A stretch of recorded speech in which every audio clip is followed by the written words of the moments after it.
Hi, up next we've got a rather old lamp. A little bit of history to it, or this style of lamp. Not all of them were pearl coating or frosted.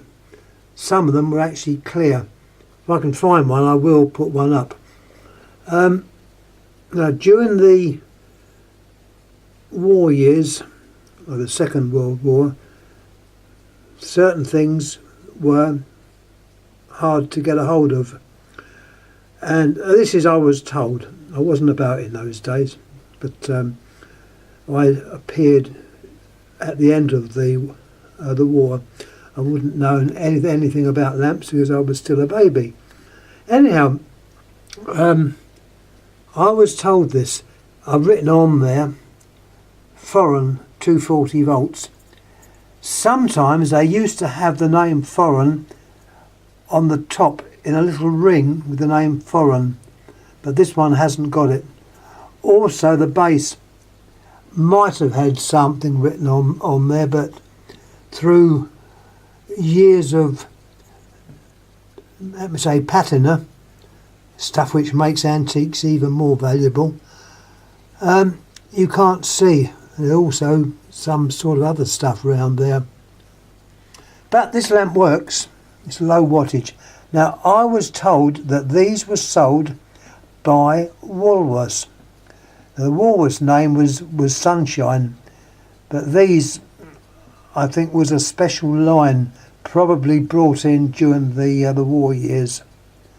And I understand they were fairly cheap.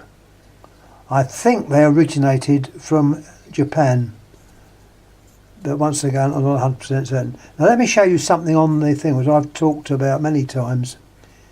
If you look at the vitrite, notice those circles. They're concentric circles. I don't know why, but a lot of these lamps which came from the Far East, Japan mainly I think, showed this type of feature on the vitrite. It's like concentric circles. The cap too is slightly different. That spacing between there and then is slightly more, I feel, on the lamps. But anyhow, it's obviously low wattage. I'd say probably 25 watts. I've written the name on there. Whether it'll come off, I don't know. I might end up cleaning it off like like a friend of mine was doing with his collection.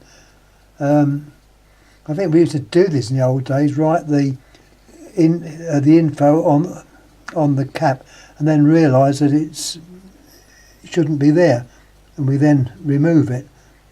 But removing that's not going to be too bad. Removing stuff on the cap, you're going to remove all that valuable patina. Let me show it working.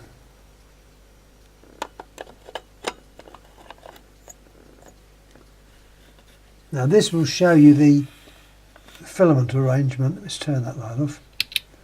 I'm obviously not on full power. It's to give you an idea of the type of filament. This would have been a rough surface filament. Let's turn it up a bit on the old Variac.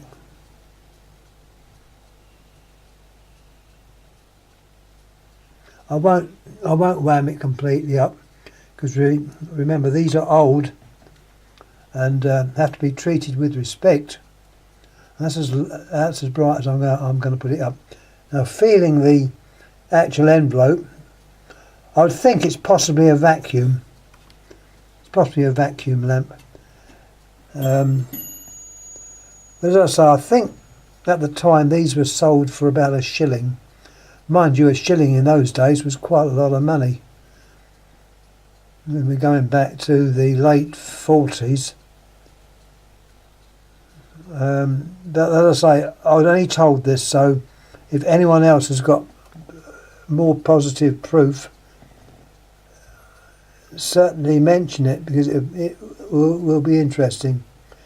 Anyhow, that's more or less all I've got to say on this lamp. It's got a nice filament, and if I can find my other one, which I think is the clear glass, I will put that up at some time. Anyhow, once again, thanks for watching. Any questions, please ask. Hopefully I'll have the answer. If I don't have the answer, someone else might. So, you know, it's always worth a try. Anyhow, thanks again for watching. Thank you.